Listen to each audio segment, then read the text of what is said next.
Live dekat sekejap nanti saya open.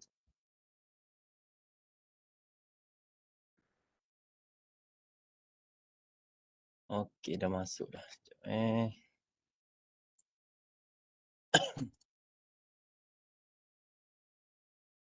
Okey, Assalamualaikum warahmatullahi taala wabarakatuh dan salam sejahtera kepada semua yang menonton FB Live pada pagi ini.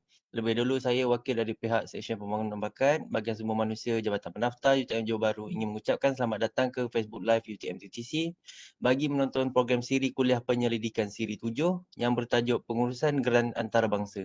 Bagi memulakan sesi ceramah kita pada pagi ini, marilah kita sama-sama dahului dengan bacaan umul kita Al-Fatihah. Bismillah. Ya.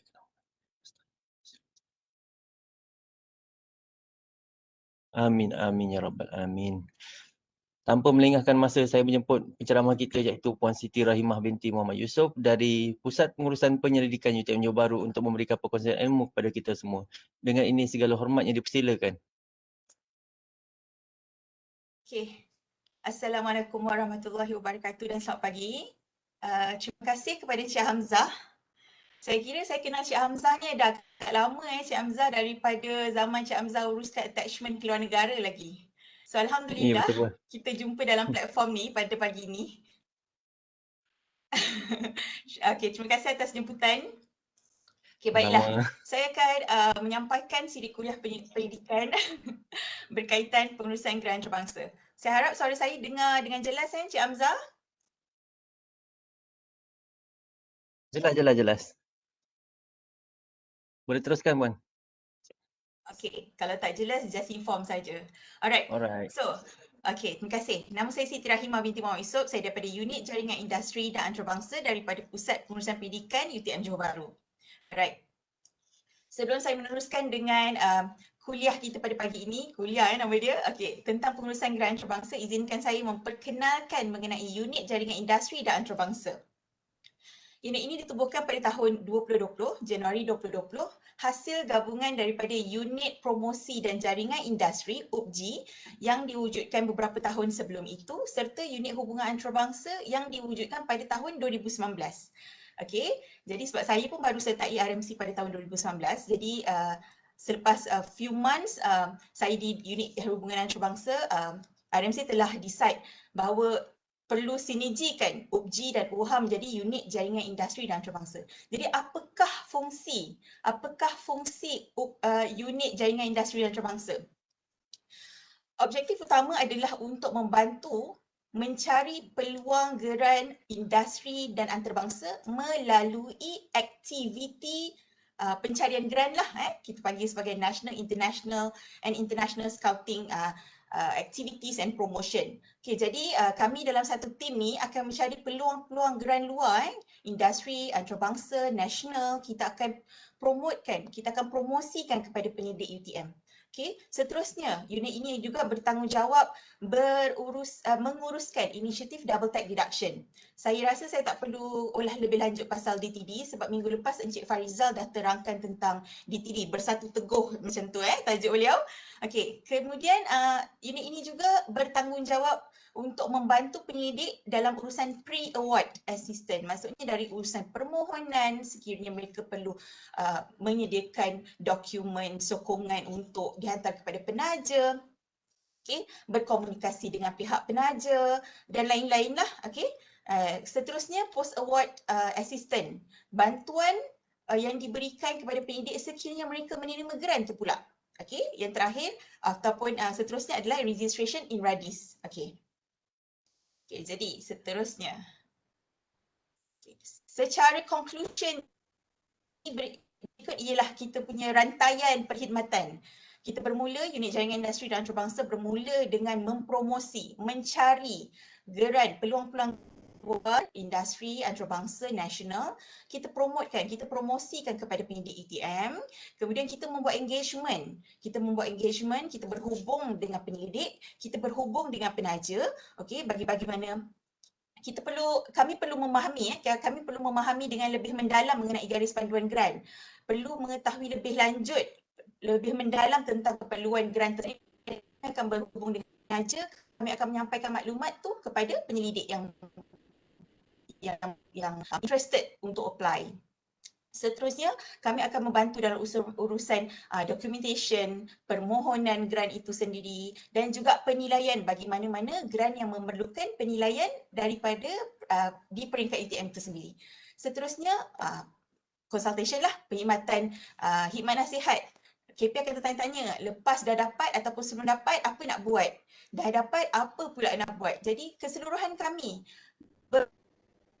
membantu pendidik untuk memberi khidmat nasihat bagaimana kita boleh membantu mereka dalam sesuatu tindakan yang berkaitan dengan grant industri, grant dan juga grant antarabangsa. Seterusnya ialah grant management. Ini topik yang kita nak highlight pada hari inilah.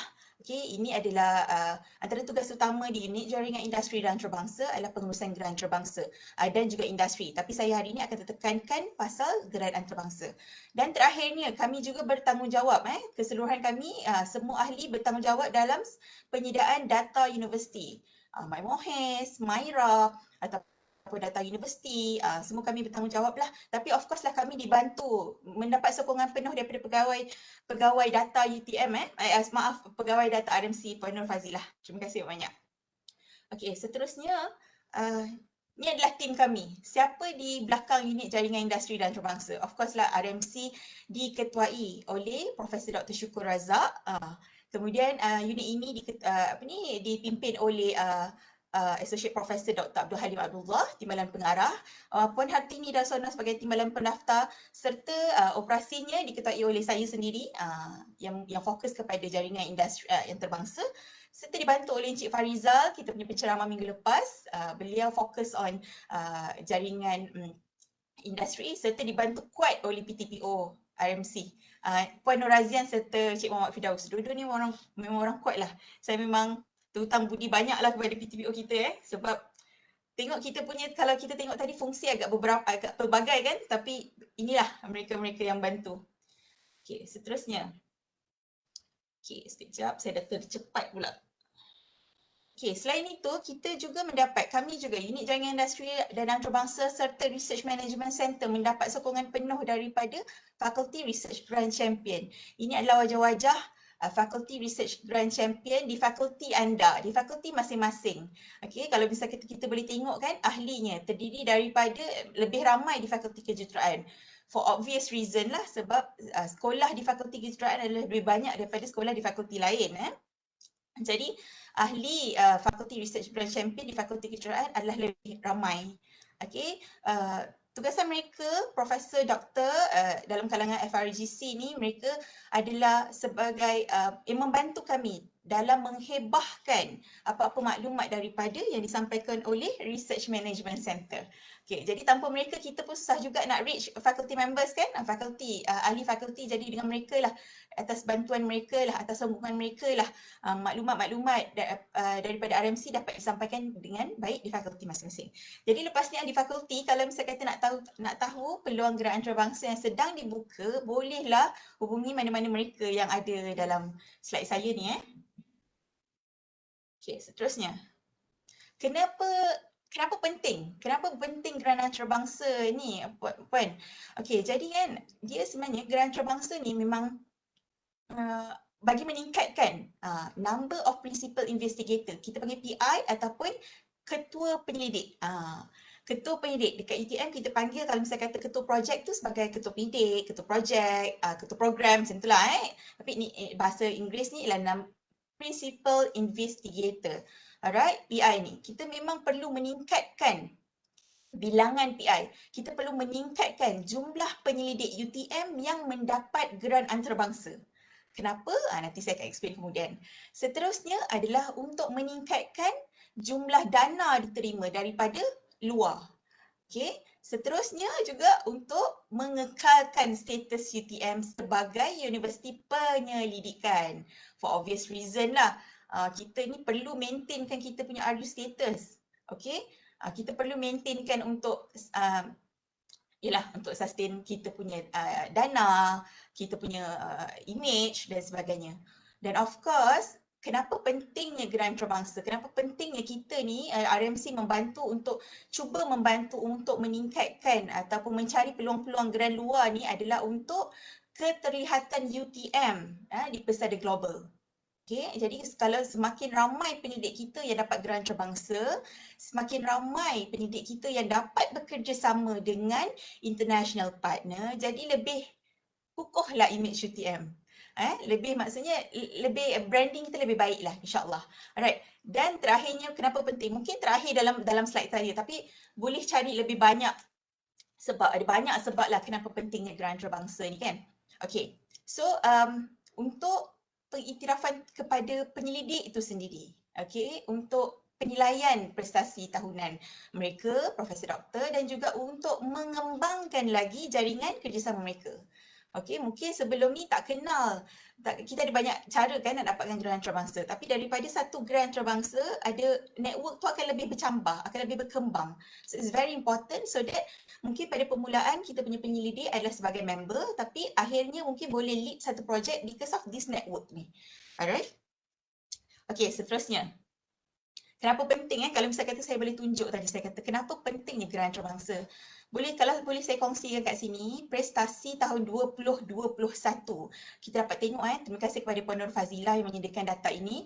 Alright. So pada tahun 2021 kita tengok kita penyelidik, ramai penyelidik kita yang dapat grade ini universiti. Kalau kita tengok dekat situ kan, dia punya, sekejap, saya cepat sangat. Okey, hanya 113 sahaja penyelidik daripada bidang sains dan teknologi dan juga 15 daripada non-SNT. Ini bukan bilangan penyidik tapi bilangan grant pada tahun 2021. Sangat sedikit berbanding grant luar lain. Grant universiti kita tengok ada 1,000 lebih projek projek yang ditawarkan oleh universiti kepada penyidik, and then private ialah inilah company lah. National adalah agensi-agensi dalam. International kita tengok sikit, tetapi untuk makluman semua, pemarkahan international adalah lebih tinggi. Maksudnya kalau misalnya kata ada penyelidik ni, dia dapat geran universiti, dia dapat geran antarabangsa. Dia memberikan, dikira sebagai PI untuk antarabangsa. Ni technical sikit lah kalau nak cerita, tapi tak apalah, saya just inform. Why important is that because dia geran antarabangsa punya markah adalah lebih tinggi.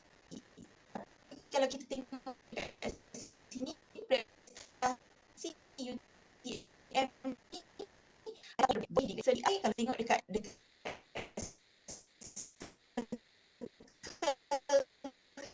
sebelah tu pun ini ni kerana kami di RMC dengan bantuan researcher tu sendiri, saya memang menghargai researcher yang sangat aktif. Kadang-kadang memang datang kepada saya dan tanya ada tak peluang lagi, ataupun mereka boleh tak mereka try brand-brand lain.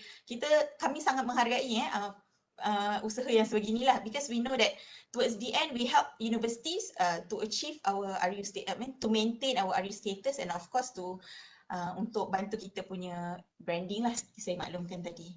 Okay, jadi ini untuk 2021 punya performance untuk amount approve. Maksudnya tahun ini kita telah dapat as of now sehingga sekarang 8 juta geran antarabangsa. Okay, daripada pelbagai sumber. Kalau tengok kat sini, daripada sumber foreign institution, foreign university, foreign company and non-governmental body. Okay. Okay, and then sebelah kanan pula kita punya carta untuk by faculty pula, performance by faculty. Kalau kita tengok AHIPS dekat situ, AHIPS ada 4 juta dia punya grant dekat situ because of ada penyelidik yang memang dapat geran antarabangsa yang dengan nilai, walaupun satu geran tapi nilai dia dah mencecah 4 juta. So alhamdulillah. Okay. Apa itu geran antarabangsa? Okay, mungkin bila kita dengar kan, kalau misalnya saya boleh kongsikan kat sini, kita dengar okay, geran antarabangsa, okay, asalkan ditajuk oleh antarabangsa lah. Okay, apa yang saya tunjukkan kat sini ialah petikan daripada Glosari Myra. Kenapa kita gunakan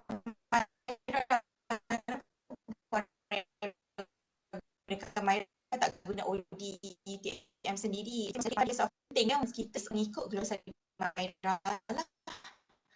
Okay, National Grant adalah satu grant yang kompetitif saja yang diambil kira. maksudnya yang memang ditawarkan oleh pihak luar, oleh penaja luar. Maksudnya kitanya penyidik memang perlu bersaing untuk mendapatkan grant ini. Itulah kompetitif lah. Okay.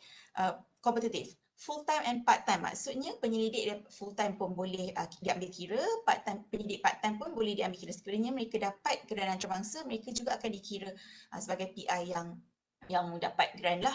Alright. So data umum kat situ, grant pendidikan yang membuat pembayaran kepada penyidik utama secara terus boleh diterima pakai jika terdapat bukti penerimaan dana, perbelanjaan atau transaksi kewangan. Untuk makluman, grant antarabangsa ni dia ada banyak set up dia punya petajaan. Ada yang penaja yang akan transfer duit atau pindahkan duit direct ke UTM. Okay. Ada juga penaja daripada antarabangsa yang dia akan kawal, dia akan pegang dana tersebut. But kita punya penyelidik ni boleh claim kepada mereka, boleh beli barang dan boleh membuat belian peralatan sebagai contoh, tetapi peralatan tu dibayar terus oleh pihak penaja. Saya bagi contoh bagi grant Just Tip. Grant Just Tip adalah diuruskan oleh Kyoto University. Alright. Jadi Just Tip ni, grant Just Tip ni memang penyidik tak dapat betul lah dalam tangan, maksudnya dalam tangan lah contoh tapi segalanya perlu claim. Ini pun kita nak ambil kira asalkan ada bukti transaksi itu berlaku. Maksudnya oleh penaja kepada penyidik bagi tujuan penyidik di UTM lah. Alright, okay. Bahan bukti termasuk penyata kewangan, surat lantikan, telegraphic transfer dan lain-lain adalah diperlukan. Sebab itu it's very important kalau misalnya kata bagi kes yang tadi, saya bagi contoh tadi Just Tip, sekiranya duit tak masuk ke tabung penyidikan. So, KP ni kalau misalnya kata dia dapat grant pendidikan, dia kena buka satu tabung dekat Radis, dekat RMC. Jadi mana-mana penaja yang masukkan duit ke tabung ke UTM, okey, jadi sejumlah duit tersebut akan disimpan di dalam tabung tersebut. Tapi bagi kes tadi, tabung itu masih kosong, dia still kosong. Okey, sebab cara bayarannya adalah claim basis contohnya. Okey, bayaran terus oleh penaja contohnya. Jadi tabung tu nampak still kosong. Jadi apa yang perlu dilakukan oleh penyelidik ialah penyelidik perlu berkongsi kepada Research Management Center, kepada unit saya adalah laporan kewangan. Okey, apa yang dibelanjakan bagi grant yang telah dianugerahkan kepada mereka oleh penaja. Okay, jadi ini penting untuk mungkin ada KP yang mungkin ada penyidik yang dengar sesi pada pagi ini. Kadang-kadang mereka ni panik, dia kata dia dapat grant antarabangsa tetapi duit tak masuk UTM. Bolehkah dikira? Boleh. Boleh dikira, boleh didaftarkan di dalam RMC. Okey, boleh didaftarkan di RMC, tetapi perlulah sentiasa mengemaskini laporan, berikan kepada unit kami bahan bukti ni, bayaran oleh penaja kepada mereka bagi tujuan-tujuan pendidikan lah. Okey, sebab data ni semua, maklumat ini semua penting semasa kita nak membuktikan kepada auditor tu nanti. Let's say kita declare bahawa kita dapat RM10,000, okay, conversion daripada US dollar ke dan sebagainya. Kita kata kita dapat RM10,000, tapi bila tabung kosong, betul kita dapat RM10,000 kan?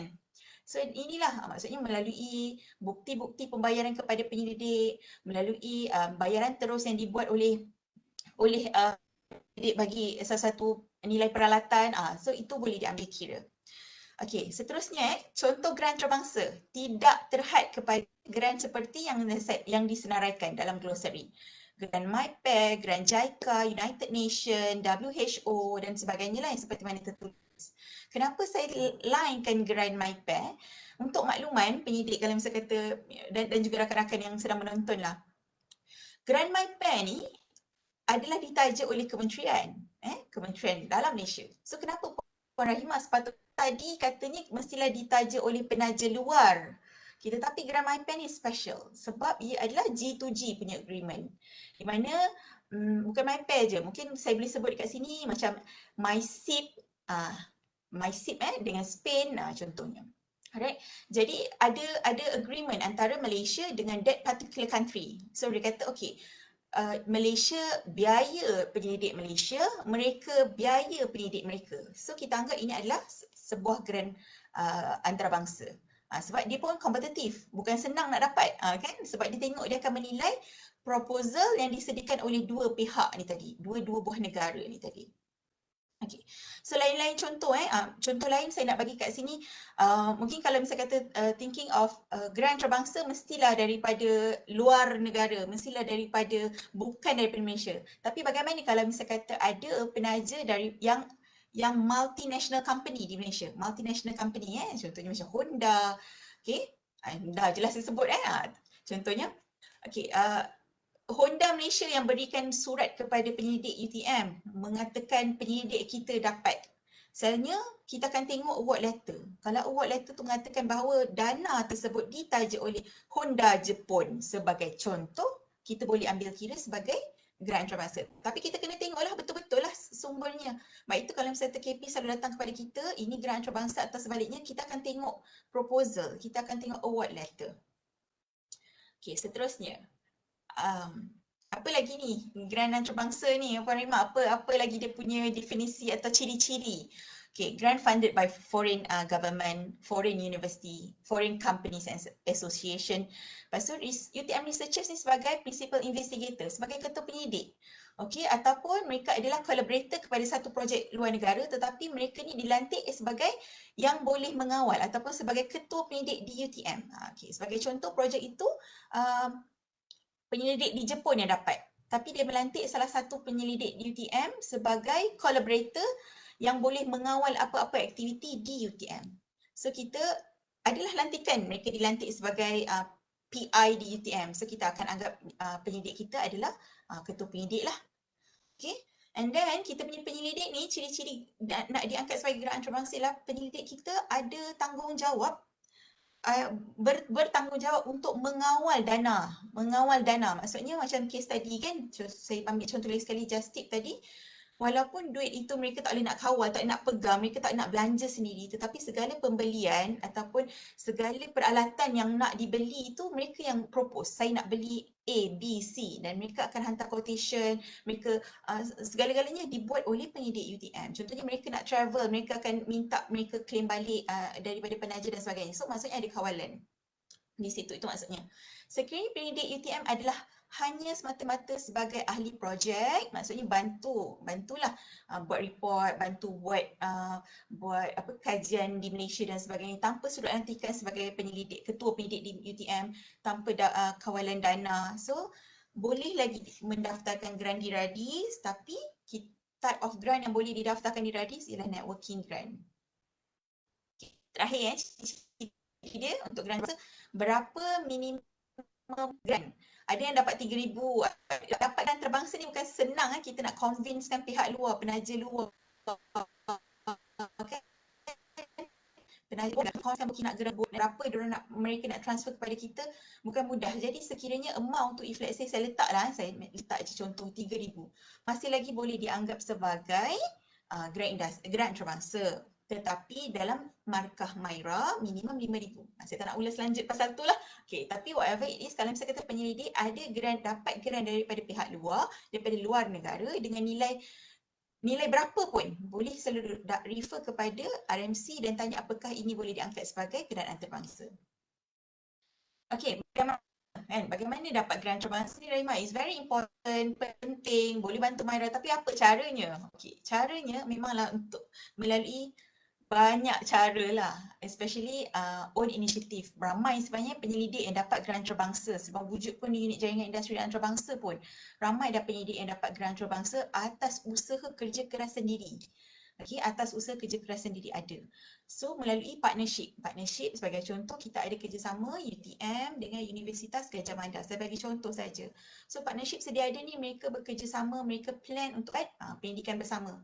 Contohnya beginilah partnership. Konsortium antarabangsa, sebab sedia maklum UTM International merupakan focal person untuk jaga konsortium antarabangsa di UTM. So mereka ada maklumat lah mana-mana konsortium yang menawarkan grant, mana-mana konsortium yang menyediakan platform untuk memohon grant. Okay, so penyelidik kita boleh cuba untuk mendapatkan grant antarabangsa melalui konsortium tersebut. Nah, konsortium ni ada banyak juga konsortium yang berbayar. Jadi kalau misalnya kita tidak memanfaatkan membership kita, keahlian UTM untuk mendapatkan grant atau mendapatkan peluang kerjasama antarabangsa, kita boleh tambah baik lah, kita boleh cubalah Kita ni macam saya pula buat tak. Maksud saya penyelidik bolehlah cuba. Mohir invitation. Ni contohnya lah my pair tadi lah. Mohir yang invite UTM researchers untuk apply. Okay. Seterusnya lain-lain cara lah others. Macam mana lah tiba-tiba ada yang approach. Okay, tiba-tiba ada yang approach. Mungkin ada rezeki terpijak ke apa. Saya tak tahulah contohnya tiba-tiba je cuba apply je dapat. Banyak cara kan. Ada senior propose, ada senior yang ajak sebagai contoh. Dan terakhir ni RMC Scouting Activities lah yang saya maklumkan awal tadi, fungsi utama kami. Kami bantu untuk mencari grant antarabangsa. Okay. Ini macam mana Rahimah, kat mana platform? Apa platform yang ada? Kat mana nak cari apa-apa grant yang ditawarkan oleh RMC? First, sebagai penyelidik, memang akan dapat satu hibahan melalui R&D.net. Itulah platform utama yang boleh dapat maklumat. Kami buka grant. Bukan kami buka grant, sebab kita tak menawarkan grant antarabangsa. Tapi selalunya kita mencari grant antarabangsa dan menawarkan kepada penyelidik.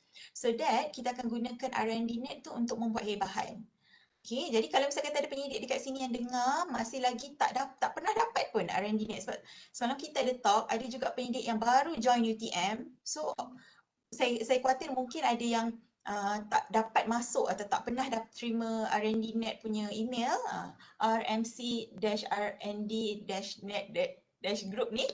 Okay, jadi boleh hubungi saya juga, email kepada kami, katakan nak masuk dalam grup ini. Contohlah kalau ada. Kalau misalnya kita terlepas pandangkan email banyak sangat, lagi-lagi time PKP ni banyak sangat email yang masuk kan. So boleh je terus pergi ke RMC website. Pergi sahaja ke RMC website, type je RMC UTM, dekat situ, dekat link ada satu pautan tu, International Grant Opportunities, klik di situ.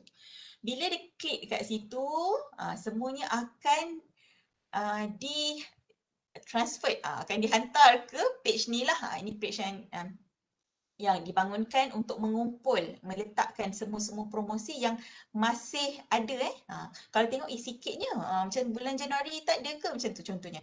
So mana yang dah tak aktif tu, macam mana yang tak dipromosikan lagi, kami dah hide lah. Okay? Jadi mana yang ada ni boleh dah boleh pergi tengok lah. So sumber tadi ialah RMC UTM punya website.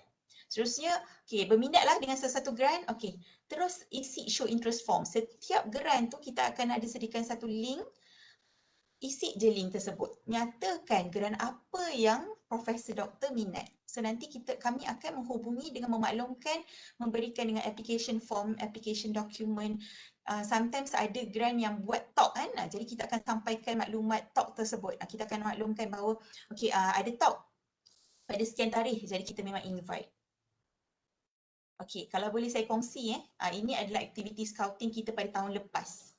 Kita unit jaringan industri dan antarabangsa telah menawarkan, telah membuat hibahan 50 buah grant antarabangsa. 50 ni yang kita tawarkan, tapi yang kita cari lebih daripada tu. Saya punya staff Puan Azian setiap bulan ada KPI untuk cari grant antarabangsa.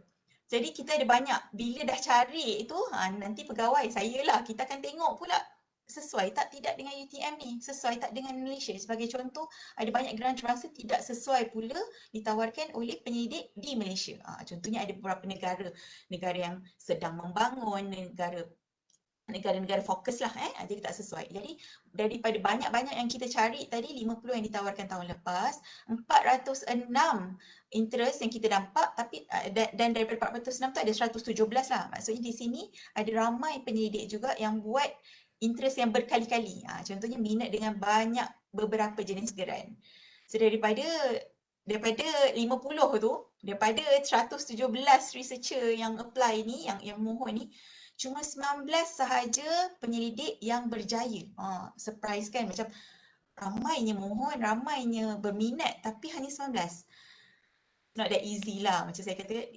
Sebab itulah kompetitif, sebab itulah markah dan harapan lebih tinggi, sebab dia very kompetitif kan, nak compete dengan satu dunia ataupun region tertentu kan. Jadi 19 dia successful proposal. Dan daripada 50 grant tadi, 7 grant sahaja yang kita berjaya lah. Ada grant yang pernah UTM memang ada track record yang baik, yang kita memang setiap tahun kita adalah researcher yang akan dapat. Ada juga grant yang baharu, yang kita tak pernah dapat pun sebelum ni, tapi dapat. Contohnya ASEAN ROK Award, ASEAN ROK Award for Excellence in STI. Sekarang RMC tengah buka tawaran ni. So bolehlah cuba, sebab semalam pun kita dah buat talk. Siapa yang berminat boleh hubungi kami, sebab kita dah ada dah tips macam nak apply, nak berjaya. Sebab researcher kita tu, kalau boleh saya sebut kat sini, Dr. Nur Hafizah merupakan satu-satunya pemenang dalam 3 shortlisted. Dan dan semua orang yang apply ni, apply, ada 3 yang shortlisted. 2 daripada Thailand dan 1 lagi daripada National University NUS Singapore. Beliau daripada wakil tunggal, mungkin wakil tunggal lah. Yang mohon, saya tak pasti yang mohon berapa ramai daripada Malaysia. Tapi wakil tunggal UTM untuk shortlisted 3 ni, dan beliau satu-satunya yang berjaya. So memang hebat kan penyelidik UTM ni. Masya Allah, memang hebat. So memang, tapi kalau saya boleh kongsikan juga, usaha yang mereka yang apply, macam dalam kes ni kan, tengok ini saya dapat izin daripada seorang penyidik, dia kata after so many failure, macam terlalu banyak, selepas banyak kegagalan, dapat juga geran antarabangsa. Ada juga geran antarabangsa. Kalau kita tengok kat sini kan, memang banyak peluang, banyak sebenarnya geran luar negara ditawarkan untuk penyidik di bawah umur 40 tahun. Jadi penyelidik di luar sana, sekiranya tak tahu mana nak cari, boleh hubungi kami. Kami ada dah few program yang untuk memang yang researchers, dan sekiranya Prof atau doktor sendiri tahu ada peluang geran antarabangsa di luar sana, boleh sentiasa hubungi kami untuk kami bantu promosi. Sebab the more the merrier, kan? Kita lebih banyak kita dapat berkongsi ni lebih baik. Jadi kita pun boleh tahu, mungkin ini ada network, ada yang pernah dapat, kita boleh sediakan platform untuk bagi talk dan sebagainya. Alright, seterusnya.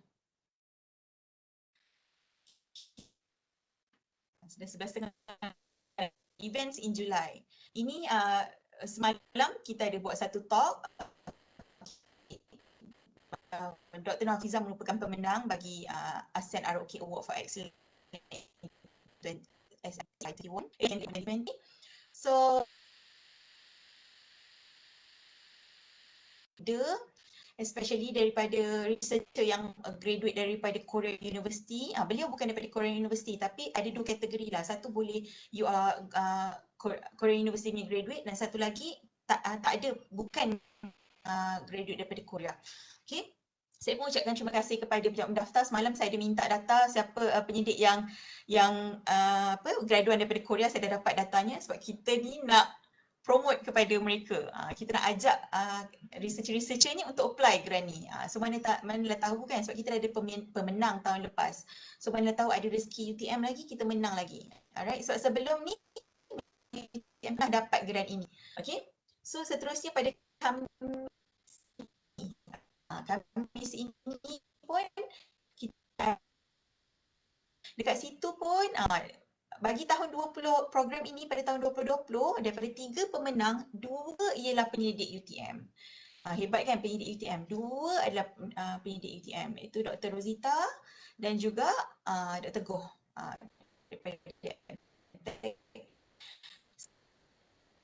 So di sini Dr. Rosita akan jadi wakil UTM tentang macam mana apply.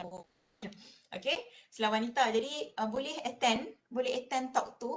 Kalau misalnya kata miss kan, tak perasan lah Rahima, just let us know, kita akan bagi link untuk registration.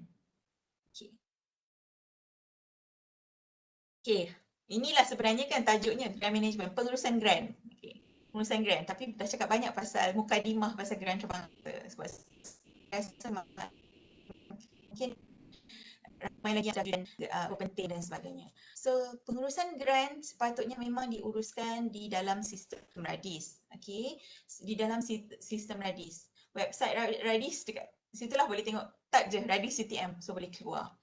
Okay, apa yang penting untuk nak daftar grant di RADIS ni? First, kena ada proposal. Okay, keduanya mesti ada award letter atau MOU atau Memorandum of Agreement atau Research Agreement atau lain-lain dokumen yang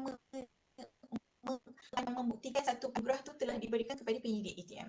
tak boleh email lah. Kalau email, okay, congratulations Siti, you have been selected, scan. Kita bukanlah tak terima 100%, kita akan politely minta untuk dapatkan award letter lah, lebih baik. Alright, jadi dah ada 2 dokumen ni dah penting dah. Ada setengahnya macam nak daftar ni ragu-ragu. Saya nak daftar kemudian lah sebab saya tak dapat lagi, MOA tak sign lagi sebagai contoh. Saya nak daftar kemudian lah sebab duit tak masuk lagi contoh. Jangan risau pasal duit belum masuk, MOA belum sign, okay? Sebab kami di Unit Jaringan Industri dan Antarabangsa kita ada Fastlane, kita mempromosikan Fastlane dan nak menggalakkan lebih ramai, memudahkan lebih ramai penyidik untuk daftar di dalam sistem radis, okay? Supaya lebih baiklah, lebih cantik rekodnya pengurusan grant di universiti. Jadi tak apa, kalau duit belum masuk tak apa, kalau misalnya kata MOA belum sign tak apa, tak ada masalah, boleh je daftar dulu. So nanti kita akan kejar juga kalau MOA belum sign ke, belum ready pun. In fact hari tu ada beberapa penyelidik dah dapat email reminder daripada kami untuk hantar agreement. Agreement hari tu janji ada agreement kan, masih lagi peringkat draft. Jadi kita dah hantar reminder untuk submit kepada kita agreement lengkap lah. Tapi it's not that one of important document untuk to be inserted in Radis untuk registration. Sebab kita nak mudahkan lah. Tak nak lah kerana duit tak masuk lagi, MOA tak sign lagi, tak boleh nak daftar. Okay, yang paling penting proposal. Apa pula kandungan ni proposal ni? Perlu ada apa? Sebab ada setengah geran penyelidikan luar, mereka waktu penyelidik nak buat permohonan, penyidik tak payah buat proposal dalam dokumen yang lengkap lah kan. Hanya isi borang, okay, letak dalam online, masukkan apa-apa maklumat diri, okay, maklumat track record, publication pernah buat apa dan sebagainya, dapat submit online. So tak ada proposal. Tapi untuk pendaftaran di Radis, kena ada proposal ini. So kena buatlah apa perlu ada dalam proposal ni. Jadi boleh buka Radis, boleh ikut kat situ. Perlu ada objektif, perlu ada milestone, perlu ada metodologi, perlu ada problem statement dan sebagainya. Okay. Dan yang paling penting kalau misalnya nak daftar dan Radis ni kena identify. Macam tadi kan, macam saya kata ada pelbagai sumber, pelbagai cara, pelbagai amount pun ada banyak jenis. Sebab antarabangsa kan, kita tak boleh nak set kan, okay, mesti minimum berapa ribu dan sebagainya sebab it's very open untuk antarabangsa. So, kalau misalnya kita tak sure, betul ke ini grant antarabangsa, sebab mereka hanya bagi saya contohnya 5,000 tapi untuk program 1 minggu atau 2 minggu. Ada tahun lepas ada. Okay, ada untuk buat international conference. Okay, kalau macam tu memang tak bolehlah kita anggap dia sebagai grant, tapi boleh diangkat sebagai award. Okay, sebab dia memang obviously tak ada, bukan grant lah, sebab grant ni memang ada problem, ada solution, ada kerja dan solution. Alright. Okay, ni teknikal sikit bolehlah kongsi kepada semua apakah jenis geran antarabangsa yang boleh didaftarkan di dalam Radis. Selalunya kalau misalnya kata penyidik akan hubungi kami nak daftar geran di bawah jenis apa, selalu kita akan tanya. Okay, kita akan tanya dapat honor tak? Ada bayaran honorarium kepada penyelidik tak? Contohnya tempoh berapa lama dan sebagainya.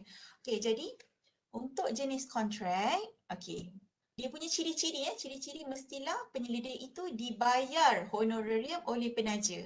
Dibayar honorarium. Bukan ketua penyidik saja, penyidik lain pun sekiranya dibayar, let's say lah ketua penyidik kata, tak apalah tak ada bayaran kepada saya, tapi untuk member saya ada bayaran. Masih lagi perlu didaftarkan sebagai geran jenis kontrak sebab ada bayaran honorarium kepada penyidik UTM. So ada charge dekat situ. Contribution of 35% service fee daripada total bayaran honor tadi. Keduanya, jenis geran others. Sekiranya tadi tak ada bayaran honor. Maksudnya penaja dia bagi je 30,000 kepada penyidik. Macam mana nak buat 30,000 tu terpulanglah kepada penyidik. Ini contoh. So penyidik pun letaklah 30,000 buat lantikan, 30,000 10,000 buat lantikan, 10,000 beli peralatan, 10,000 lagi buat aktiviti-aktiviti survey sebagai contoh. Tak ada bayaran kepada penyidik mahupun member. So dalam kes ini boleh didaftarkan di bawah jenis geran others. Okey. Ketiga, business entity. Business entity ni ramai confused, ramai keliru. Dia kata kalau misalnya kata duit tak masuk UTM Rahimah, so business entity kan Okay. Saya tak nak komen yang sebelum ni punya record apa. Maksud saya business entity OD sekarang yang kita dah tambah baik ialah sekiranya geran yang masuk ke UTM dan diuruskan oleh PTJ dalam UTM. Sebagai contoh, seorang penyidik, saya bagi contoh Ahib tadi, Dr. Rosmini, dia dapat geran dan Dr. Rosmini telah melantik PTJ beliau sebagai yang pemegang amanah bagi geran tersebut. Okay, so that beliau layak untuk mendaftarkan geran di bawah jenis business entity. Tapi kalau misalnya kata penyidik tadi dalam konsep just tip tadi, duit tak masuk Rahimah. So business entity ke? Oh tidak, boleh daftarkan di bawah others, tapi laporan kewangan transaksi perbelanjaan perlu dilaporkan ke RMC. So kita tengok balik tadi glossary Myra. Okay, perlu memberikan inilah bukti-bukti bayaran tersebut. Okay, boleh daftarkan sebagai others. Okay, terakhir ialah networking grant. Networking grant ni sekiranya KP sebagai ahli je, maafkan saya, bukan KP, penyelidik itu sebagai member je, member daripada projek luar negara. So ini adalah networking grant, maksudnya tiada kawalan, tak boleh nak decide pun nak bayar untuk apa, siapa yang nak dilantik di UTM contohnya, so tak ada kawalan, maksudnya mereka ialah a part of that project, so networking grant. Okay, saya rasa jelas kot kat sini, kan? Okay, sponsor kategori. Okay, geran antarabangsa boleh diangkat sebagai geran antarabangsa sesuatu geran boleh diangkat sebagai geran antarabangsa sekiranya geran itu ditaja oleh foreign government. Okay, foreign government lah, contohnya macam dekat sini Royal Academy of Engineering daripada UK, Yayasan Amanah Pelala Awan ni daripada Indonesia. Okay, sebagai contoh. Foreign University, King Saud University, Kyushu University, University of York. Senanglah nak identify kalau misalnya kata universiti ni asalkan nama universiti, kan kita tahu lah, oh itu universiti. Foreign company. Seperti yang disenaraikan, termasuk saya merahkan Sumitomo Foundation kan kat situ.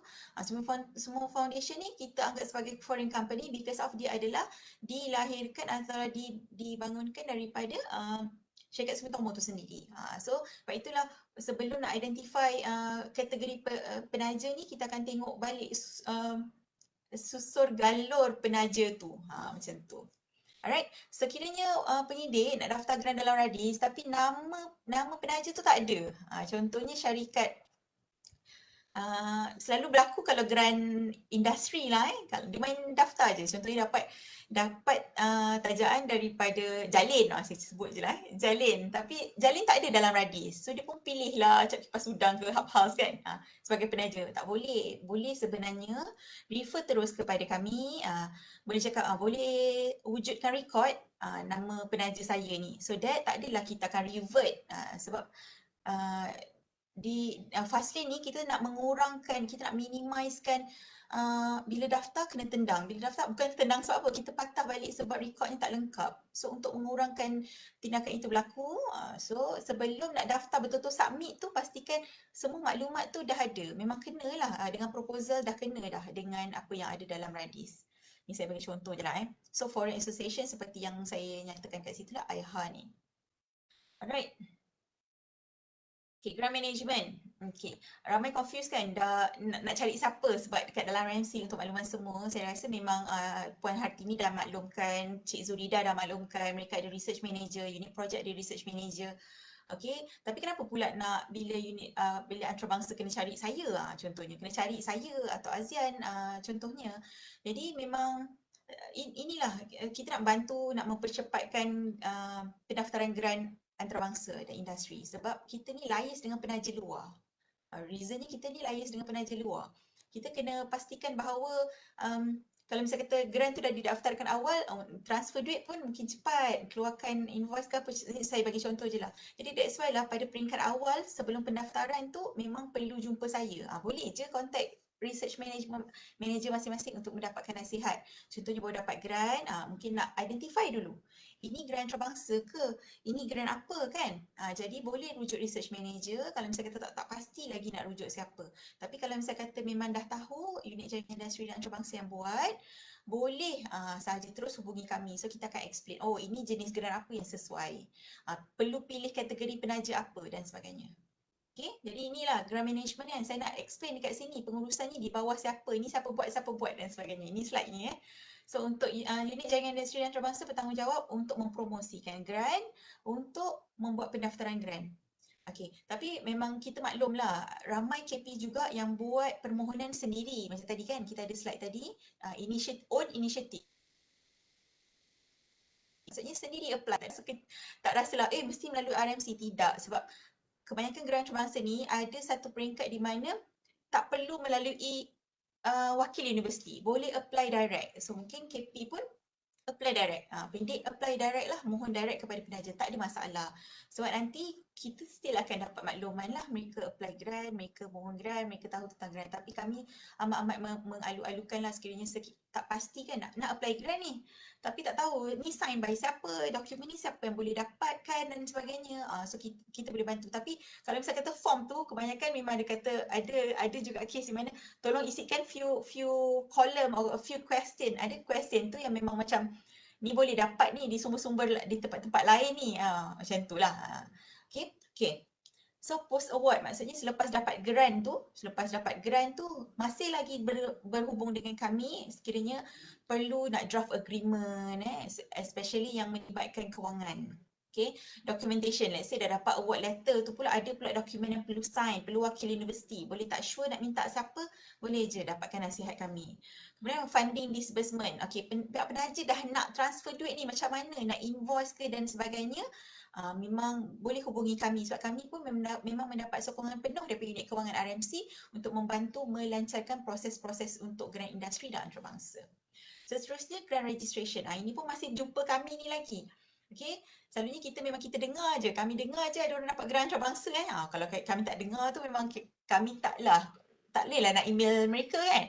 So if let's say kita dengar poster tiba-tiba up je kan, terus kita akan email, kita akan minta daftar grant di Radis mengikut tata cara yang betul. So kadang-kadang kita tak nak lah bila dah daftar, ada pula tersalah daftar. Kita nak minimize tadi kan, kita nak aktifkan grant dengan segera ni. So kita memang sekarang prosedur kami akan email tata cara pendaftaran bagi grant yang kita dah maklum dan belum lagi membuat pendaftaran. Okay, and then luluskan review proposal dalam Radis, luluskan grant dalam Radis, generate cost center, memang unit jaringan industri antarabangsa. Tapi once dah aktif, ini adalah di bawah tanggungjawab unit projek. So maksud unit projek, kewangan, okay, boleh RM pun, selalunya research manager pun akan contact saya pun akan contact mereka, kita saling bantu-bantu kan. Taklah okay, dalam satu RMC pun. Okay, kalau misalnya kata tiba-tiba email saya kan sebab pasal tiba-tiba ada sodor tak betul ke apa, saya pun memang akan minta research manager bantu sebab mereka yang menjaga kebajikan penyelidik. Walaupun ni grant industri atau antarabangsa, research manager adalah yang membantu kebajikan penyelidik. Okay, macam pemantauan kan bila dah nak tutup projek kan nanti perlulah ada laporan dan sebagainya, nanti unit pemantauan pun akan membantu. So others kat situ saya merahkan, maksud lain-lain tindakan yang berkaitan dengan unit jaringan industri antarabangsa juga sekiranya ada laporan daripada penaja. Ini selalu berlaku lah juga kalau especially on grant industry. Ada aduan ke, ada minta tolong nak ada sebarang isu, walaupun kiranya dah aktif grant kan, dah bukan awal-awal stage, tapi memang akan Encik Farizal akan bantulah selidik, tanya KP, dapatkan maklumat daripada penaja dan sebagainya. And then others issue lah, apa-apa isu kalau misalnya kata dah along the way, dah tahun kedua, tiba-tiba penaja antarabangsa tu nak disburse duit ataupun nak tarik duit balik, KP pun akan hubungi kami, tak ada masalah, boleh je hubungi. Okay. Saya dah tamat dah, Encik Hamzah. Alhamdulillah. Dah selesai dah? Okay, Puan. Saya ada nampak ada soalan daripada sekejap. Mana aku? Ain Farhain. Bukan seorang tanya tapi ada beberapa soalan ni, Puan. Okey, soalan pertama. Puan dengar tak? Dengar. Dengar Okey, soalan pertama dia, adakah grant regional conference dari apa ni? OnSeed/Net sesuai yang dipark di RMC? Okey, soalan daripada siapa tadi, Encik Hamzah? Ain Farhain. Ain fine. Ainan. Okey, kita akan tengok balik semula award letter sebab JICA, OnSeed memang banyak beri grant kepada, bukan banyak lah, tapi ada beberapa kan, kita ada projek daripada AUNC, JICA, kita akan tengok dulu proposal tu Ain. Kita akan tengok dahulu sesuai tak nak daftar di bawah grant. Sebab saya dengar ni conference obviously masih tak sesuai kan, tapi boleh email dulu proposal. Sebab yang decide tu mungkin kita macam kami ni mungkin pengetahuan kami selalu rigid lah, ke proposal kan ada masalah sebagainya, tapi pandangan unit projek pernah tak grant sebegini, dia akan sebagai grant pendidikan. Contohnya macam tu. So Encik Hamzah bagi menjawab soalan tersebut, boleh bagi salinan award letter dan juga proposal, so that kita akan tengok dari situ sesuai ke tidak. Okey, soalan nombor 2 dia. Orang yang sama juga. Okey, sekiranya grant yang diberi penaja adalah waktu yang singkat, tetapi dana belum dimasukkan ke dalam vote RMC dan biasanya projek dah siap, baru wang dimasukkan ke UTM. Penyelidik terpaksa membuat extension kerana perlu habiskan duit yang ada. Adakah ini akan efek kepada Maira 1?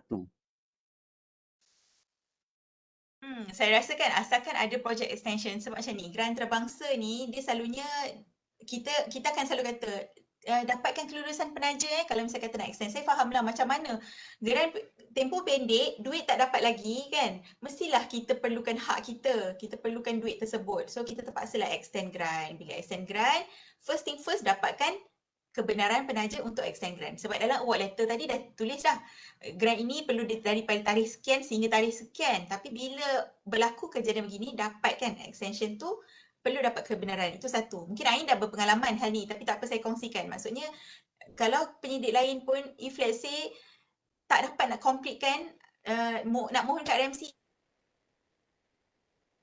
RMC akan minta yang membenarkan extension. Efek ke tidak? Okey, efek tidak Maira tadi sebenarnya dia akan tengok balik bila buat extension, record dalam radis pun memang akan akan jadi updated lah. Daripada tarikh asal sehingga tarikh yang extend. So dia akan kira, dia akan count. Menjawab tak soalan saya Ain? Maksudnya dia count sebab record tu dah jadi record baharu. Dah update. Okey Puan, soalan nombor 3 daripada Ain Farhan juga. Kebanyakan guidelines yang ditetapkan oleh RMC kebanyakannya tidak selari dengan kehendak dan keperluan penaja. Adakah pihak RMC boleh memberi kelonggaran untuk pihak penyelidik memenuhi kehendak dan keperluan penaja? Okey, apa contoh yang tidak memenuhi tu? Saya rasa macam pasal bayaran kan. Sebab kalau misal kata garis panduan geran antarabangsa ni tak banyak. Kalau dekat website RMC setakat jenis kontrak apa, jenis others apa, macam mana ciri-cirinya. Kalau misal kata mungkin apa yang, kalau saya silap mungkin Ain boleh komen balik semula, tapi saya rasa mungkin pasal belanja. Maksud saya pasal kewangan. Mungkin Munim dah share, dah tahu geran antarabangsa ni dah dianggap sebagai geran dalam, betul Munim geran dalam tertakluk pada peraturan memang perlu ikutlah, tetapi ada pada penjara tak align dengan penetapan perbelanjaan tersebut, boleh refer dengan bahagian kewangan. Saya tak boleh nak komen dekat sini sebab memang kewangan ni di luar saya punya inilah bidang tugas. Jadi saya takut saya pun salah komen dan sebagainya. But memang kalau misal kata penaja dah kata A, susahlah kalau misal kata UTM, yelah kan, kita kenalah ada pertimbangan kat situ. Apa-apa pun, I reserve my comment because saya rasa ni pasal kewangan. So mungkin boleh rujuk balik semula dengan unit kewangan. Okey Puan, ada soalan dari Encik Dr. Halimdin ni. Puan Rahimah, untuk LPPT, ada markah berbeza ke antara kontrak networking others? Sebenarnya untuk ELPPT tu yang dikira ialah amount approved. Maksudnya kalau misalnya doktor dapat satu grant 10,000, grant contract others business entity 10,000, so dia akanlah dikira 10,000 dekat dalam ELPPT tu. Tapi networking grant tadi kan dia memang tiada duit kan, yelah kita tak ada duit. Maksudnya kita tak ada kawalan kewangan kan, so that kosonglah dekat situ. Macam tu. So markah dikira sebab LPPT ni pun dia memang yang penting yang saya tahu yang dikira ialah amount approved. Dia kira lah amount approved daripada grant contract berapa atas berapa business entity, itulah yang menjadi markah apa ni, report kepada penilaian staff. Okey Okey, puan, ada lagi tak Hamzah? ah? Ada Apa lagi dia? ke? Ada Ada ada, lagi? ada daripada Encik, Banyak. Muhammad Azlan ni. Kalau Ah. grant antarabangsa, apa-apa aktiviti boleh dikira ke? Contoh macam CSR grant atau aktiviti grant? Okey. Ada jadi juga CSR lah dan sebagainya. Ini saya pernah channelkan ke CCIN sebenarnya sebab kita memang geran projek penyelidikan. Kalau misalnya PKP memang tahulah penyelidikan tu macam mana kan. So kalau misalnya kata CSR ni saya mungkinlah boleh kata kat sini kurang sesuai kalau nak diangkat sebagai geran pendidikan antarabangsa. Tapi tak adalah kita terus kata tak boleh daftar dalam radis. Ada caranya. Tak silap saya memang dulu, bukan tak silap saya memang dulu ada. Memang ada geran yang didaftarkan di CCIN. Okey. Ada lagi tak? Okey, sekejap ada lagi, baru lagi. Daripada Puan Sharifah Kamila Said Yusof. Adakah kaedah pengurusan grant international sama dengan grant kebangsaan? Contoh proses environment. Okey, sebenarnya Dr. Sharifah sama je, maksudnya environment, mungkin maksud saya pemindahan dana tu kan. Sama je kalau misal kata asalkan ada kelulusan penaja lah. Sebab pada peringkat nak daftar hari tu kan, dah propose dah kepada penaja, okay, this particular amount nak guna untuk tujuan apa dan sebagainya. Tiba-tiba je untuk belanja tu dah lari. Belanja tu dah lari, dah tak boleh nak guna untuk travel. Sebagai contoh dah tak ada travel dah. Kalau asal dapat kebenaran penaja nak memindahkan amount travel tu kepada satu bahagian lain, boleh, tak ada masalah. Boleh saja buat pindah, minta research manager atau unit project buat permohonan environment tersebut lah. Okay. Alright, tapi of course dengan kebenaran penaja. Tak bolehlah simply unless kalau misal kata daripada awal penaja dah kata saya bagi awak 30,000 atau 40,000, you manage your own proposal, contohnya. So dari situ mungkin ada penaja yang memang dia bagi kebebasan kan kepada penyelidik UTM untuk this is your money, you should work with it, terpulang kepada awak macam mana awak nak manage pun tak ada masalah asalkan daripada awal dah nyatakan boleh manage seperti biasa. Tapi selalunya kita memang akan time to time kita akan minta kebenaran penaja lah. Bukan kehendak kita untuk memanjangkan proses environment ke apa, sebab kita risau bila reporting nanti kalaulah berlaku apa-apa yang tidak diingini, penaja pun kata kenapa bayar this particular amount to that particular purpose. Jadi kita tak nak macam tu. Perlu ada kebenaran penaja. Tapi proses ni nak pindah-pindah dalam radis tu sama je. Okay. Menjawab tak agaknya? Kalau misal kata saya tak menjawab soalan tak tepat seperti mana yang diminta, boleh je hubungi kami balik. Boleh je email saya balik. Okay. Boleh saja email saya balik. Tak ada masalah. Ini ada email address Unit International Scouting. Okey puan, dah habis dah kan? Okeylah. Lagi ke? Syukur alhamdulillah. Okey, syukur alhamdulillah di atas perkongsian bermanfaat itu sebentar tadi. Dengan ini berakhirlah sesi perkongsian kita. Saya selaku dari wakil pihak penganjur ingin merakamkan setinggi-tinggi penghargaan dan jutaan terima kasih kepada penceramah kerana sudi meluangkan masa dan tidak lupa juga pada hadirin sekalian kerana sudi mengikuti program ini sehingga tamat. Sekian saja saya sudahi dengan wabillahi taufiq wa hidayah. Wassalamualaikum warahmatullahi taala wabarakatuh. Terima kasih.